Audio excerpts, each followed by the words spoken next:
नमस्कार छात्रों,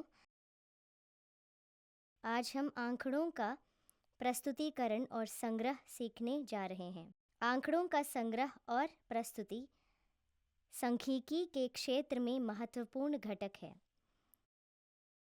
आंकड़ों को समझने और सूचित निर्णय लेने की नींव के रूप में कार्य करता है। उदाहरण के लिए, आइए एक ऐसे परिदृश्य पर विचार करें जहां एक कंपनी अपने कर्मचारियों की नौकरी की संतुष्टि का आकलन करना चाहती है। इस मामले में डेटा संग्रह में कर्मचारियों की प्रतिक्रिया और राय इकट्ठा करने के लिए सर्वेक्षण या साक्षात्कार का उपयोग करना शामिल है।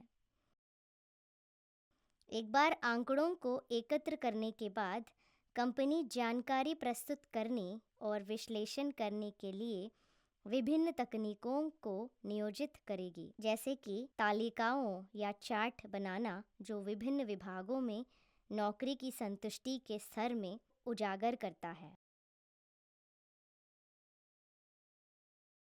इस आंकड़ों से प्राप्त अंतर्दृष्टि कंपनी को समग्र कर्मचारी मनोबल और उत्पादकता बढ़ाने के लिए सुधार करने में मार्गदर्शन कर सकती है।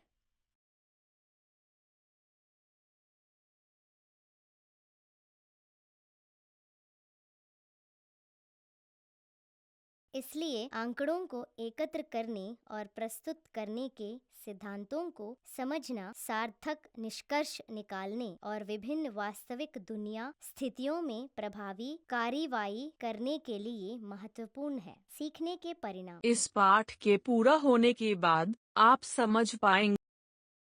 सांख्यिकी, आंकड़ों के प्रकार, आंकड़ों कैसे इकट्ठा किया जाता है और प्रस्तुत किया जाता है, समूहीकृत और असमूहीकृत आवृत्ति वितरण तालिका के बीच अंतर करना, महत्वपूर्ण शब्दावली। मुख्य शब्द: सांख्यिकी, आंकड़ों, संग्रह, प्रस्तुति, आवृत्ति, वितरण, मूल या प्रारंभिक तथ्य। समूहीकृत आंकड़ों, असमूहीकृत आंकड़ों, कक्षा का आकार, निम्न वर्ग की सीमा, उच्च वर्ग की सीमा श्रेणी।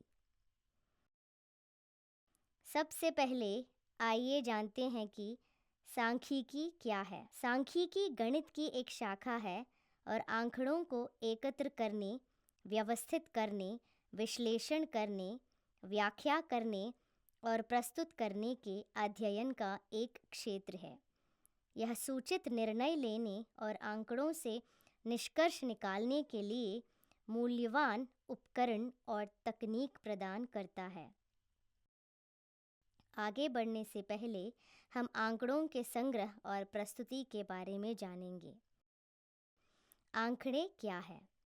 आंकड़े आमतौर पर तथ्यों के संग्रह को संदर्भित करता है, जो संख्यात्मक या जानकारी के टुकड़े होते हैं।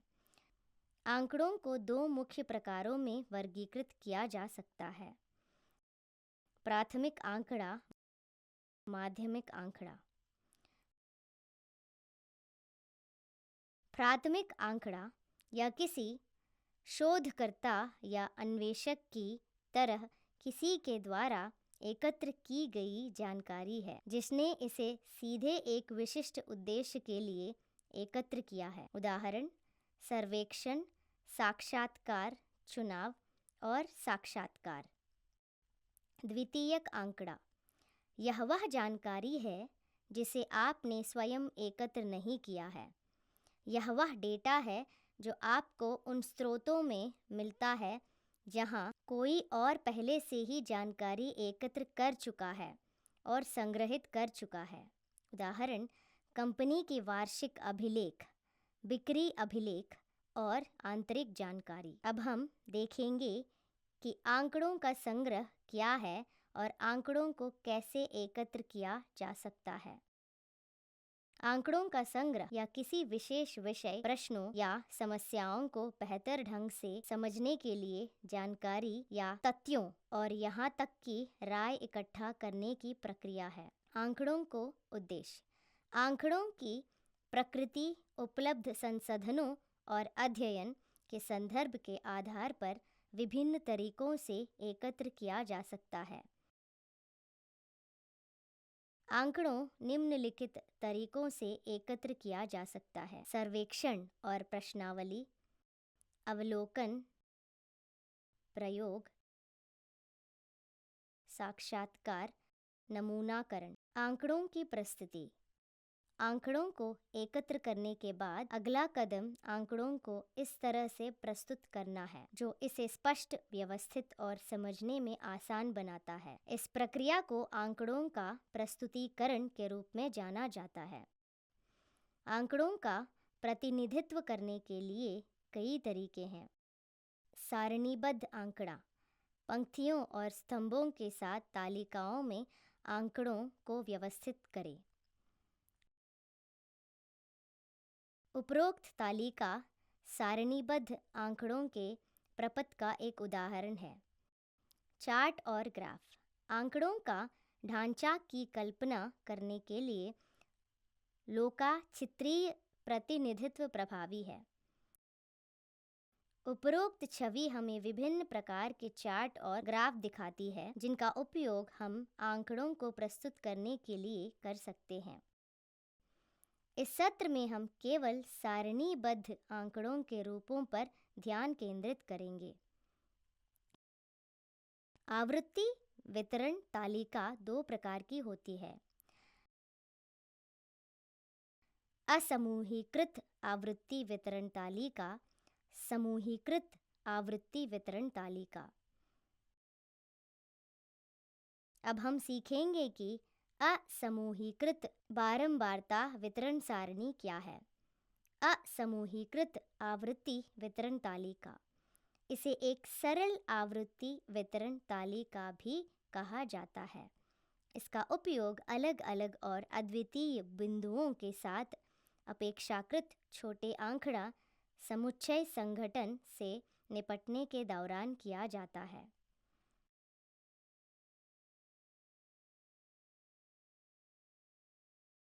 आइए एक उदाहरण लेकर उन शब्दों को देखें जिनका उपयोग हम असमूहीकृत बारंबारता वितरण सारणी बनाने में करते हैं। नीचे दिए गए अंग्रेजी परीक्षा में 20 छात्रों द्वारा प्राप्त अंकों पर विचार करें।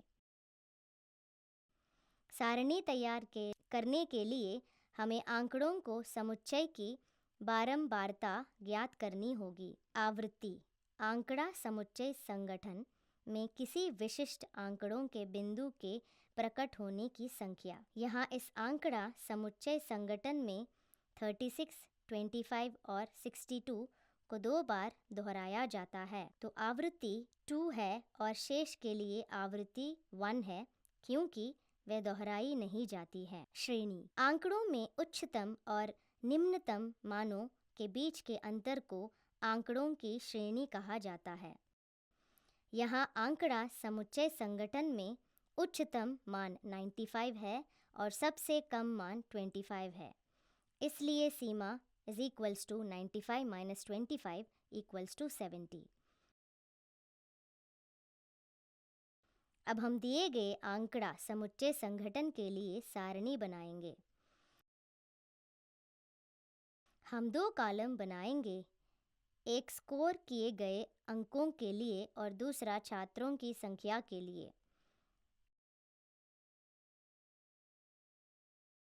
अंक कॉलम में बनाए गए व्यक्तिगत अंकों को लिखें और आवृत्ति कॉलम में अंकों को कितनी बार दोहराया जाता है।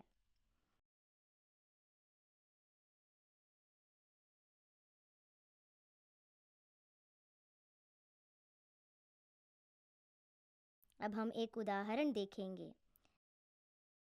3 सिक्के एक साथ 30 बार उछाले गए। हर बार होने वाले सिर की संख्या निम्नानुसार नोट की गई थी। ऊपर दिए गए आंकड़ों के लिए बारंबारता वितरण सारणी बनाइए। विलयन: हमें दिए गए आंकड़ों के लिए असमूहित बारंबारता वितरण सारणी तैयार करनी होगी। हम 2 कॉलम बनाएंगे, एक सिर की संख्या के लिए और दूसरा आवृत्ति के लिए। कॉलम में हेड्स की संख्या लिखें और आवृत्ति कॉलम में घटना को कितनी बार दोहराया जाता है। हम इन तालिकाओं को तैयार करने में अंकों का मिलान भी कर सकते हैं।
अब हम समूहीकृत बारंबारता वितरण सारणी सीखेंगे। समूहीकृत आवृत्ति वितरण तालिका: इसका उपयोग बड़े आंकड़ा समुच्चय संघटन के साथ काम करते समय किया जाता है और आंकड़ा समुच्चय संगठन को अंतराल या कक्षाओं में समूहीकृत किया जा सकता है। प्रत्येक अंतराल मानों की एक श्रेणी का प्रतिनिधित्व करता है। आइए एक उदाहरण लेकर समूहीकृत बारंबारता वितरण सारणी बनाने में उपयोग किए जाने वाले शब्दों को देखें। नीचे दिए गए संतरे की एक टोकरी से यादृच्छिक रूप से उठाए गए 50 संतरे के वजन ग्राम में पर विचार करें।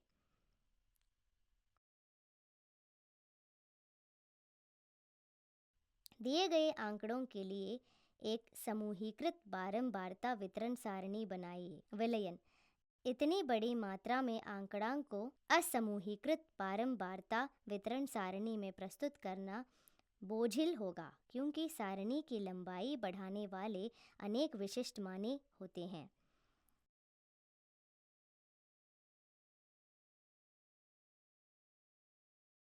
तो हम समूहीकरण पद्धति के साथ जाएंगे, जैसे समूह बनाकर 30-39, 40-49, ऐसे 110-119, चूंकि हमारा आंकड़ 30 से 115 तक है।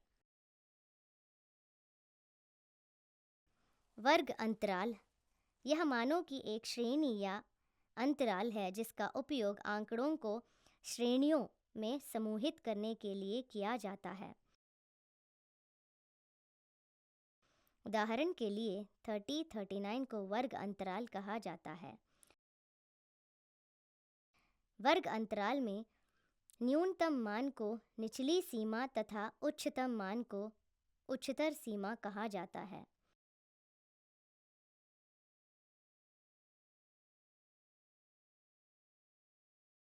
उदाहरण के लिए 30-39 में निचली सीमा = 30 और ऊपरी सीमा = 39। वर्ग या वर्ग चौड़ाई की लंबाई: यह प्रत्येक वर्ग अंतराल की चौड़ाई को संदर्भित करता है। उदाहरण के लिए 30-39 में वर्ग चौड़ाई = 10 है। अब हम दिए गए आंकड़ा समुच्चय संघटन के लिए टेबल बनाएंगे। हम 3 कॉलम बनाएंगे, एक संतरे के वजन के लिए, एक मिलान के निशान के लिए, क्योंकि हमारे पास बहुत बड़ा आंकड़ा है और दूसरा संतरे की संख्या आवृत्ति के लिए है।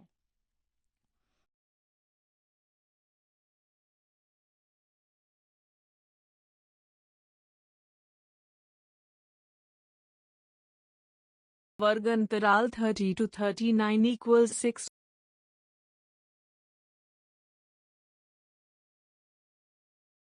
वर्ग अंतराल 40 to 49 equals 8. वर्ग अंतराल 50 to 59 equals 9. वर्ग अंतराल 60 to 69 equals 6. वर्ग अंतराल 70 to 79 equals 3. वर्ग अंतराल 80 to 89 equals 5. वर्ग अंतराल 90 to 99 equals 7. वर्ग अंतराल 100 to 110 equals 3. वर्ग अंतराल 110 to 119 equals 3. कुल 50. छात्रों, हमने जो सीखा है उसे संक्षेप में प्रस्तुत करें। पाठ का सारांश। सांख्यिकी गणित की एक शाखा है और आंकड़े एकत्रित करने, व्यवस्थित करने, विश्लेषण करने, व्याख्या करने और प्रस्तुत करने के अध्ययन का एक क्षेत्र है। आंकड़े आमतौर पर तथ्यों के संग्रह को संदर्भित करता है जो संख्यात्मक या जानकारी के टुकड़े होते हैं, एक निश्चित उद्देश्य के साथ एकत्र किए जाते हैं और दो प्रकारों में वर्गीकृत होते हैं: प्राथमिक आंकड़ा और माध्यमिक आंकड़ा। सर्वेक्षण, अवलोकन, प्रयोग, साक्षात्कार और नमूनाकरण सहित विभिन्न तरीकों से आंकड़े एकत्र किए जा सकते हैं। आंकड़ों को सारणीबद्ध रूपों या चार्ट और ग्राफ जैसे चित्रमय अभ्यावेदन में प्रस्तुत किया जा सकता है। असमूहीकृत बारंबारता वितरण तालिका। इसका उपयोग विशिष्ट और अद्वितीय आंकड़े बिंदुओं, कच्चे डेटा के साथ अपेक्षाकृत छोटे आंकड़ा समुच्चय संगठन के लिए किया जाता है। प्रत्येक अद्वितीय आंकड़े बिंदु को इसकी आवृत्ति के साथ व्यक्तिगत रूप से सूचीबद्ध किया जाता है। समूहीकृत आवृत्ति वितरण तालिका। इसका उपयोग बड़े डेटा सेट के लिए किया जाता है, जहां डेटा को अंतराल या वर्गों में समूहीकृत किया जाता है।